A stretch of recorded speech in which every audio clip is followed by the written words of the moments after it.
স্বামী জানে না আপনার স্ত্রী দ্বীপ থেকে দ্বীপ থেকে আশা থেকে ব্রাক থেকে বুড়ো থেকে আপনার স্বামীর অজান্তে আপনার স্ত্রী লোন নেয় কিনা কথা বলেন, আর কথা কয় না, নেয় কিনা?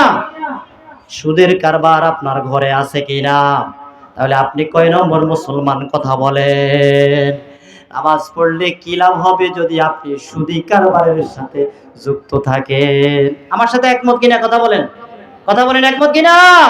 সুদি কারবার প্রত্যেকটা ঘরের ভিতরে এক একজন কয়েকটা কিস্তি নিয়ে থাকে, শেষে দেখা যায় বাড়ি ঘরের মধ্যে থাকতে পারে না, ওই কিস্তিওয়ালারা রাত 12টায় আপনার ঘরে তালা মারা, আপনার শেষ করে দেয়, শেষ করে দেয়। এই কাজগুলো আমাদের মুসলমানরা করে নাকি হিন্দুরা করে? কথা কন না, মুসলমানরা করে না?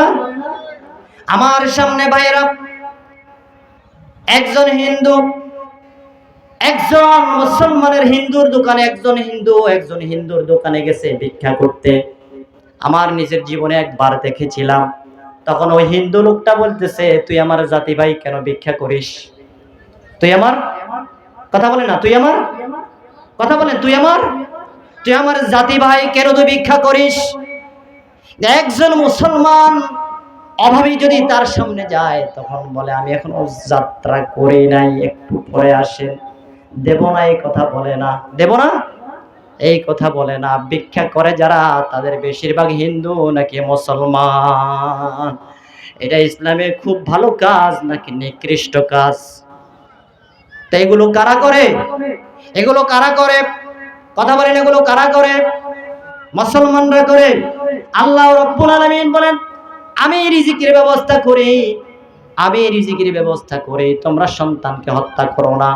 কিন্তু দেখা যায় নতুন বিবাহ করিয়েছে সন্তানকে, ছেলেকে বিবাহ করিয়েছে, তাড়াতাড়ি করে যদি সন্তান নেয়, পুত্রবধূর পেটে সন্তান চলে আসে, তাহলে ছেলের শাশুড়ি, ওই যে মেয়ের শাশুড়িটা রাগ হয়ে যায়, মানে ছেলের মা রাগ করে যায়, এত তাড়াতাড়ি সন্তান নেওয়ার কি দরকার?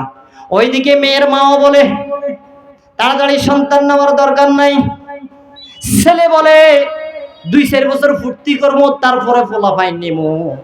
এই চিন্তা চেতনা যারা লালন করে রাখি মুসলমান, কয় নম্বর মুসলমান? কয় নম্বর মুসলমান? সব 2 নম্বর মুসলমান।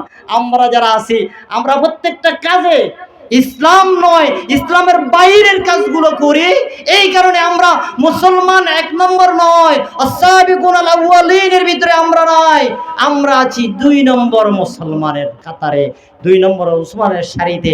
আল্লাহ তাআলা আমাদের নাম লিখে দেন, তাহলে কিভাবে আমরা পরকালীন জীবনে সুখ শান্তি আশা করতে পারি?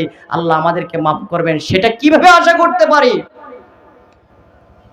বলেন, আমাদের যে চরিত্র, এই চরিত্র নিয়ে আল্লাহর কাছে ক্ষমা চাওয়ার মতো, ক্ষমা পাওয়ার মতো কোনো ব্যবস্থা আছে?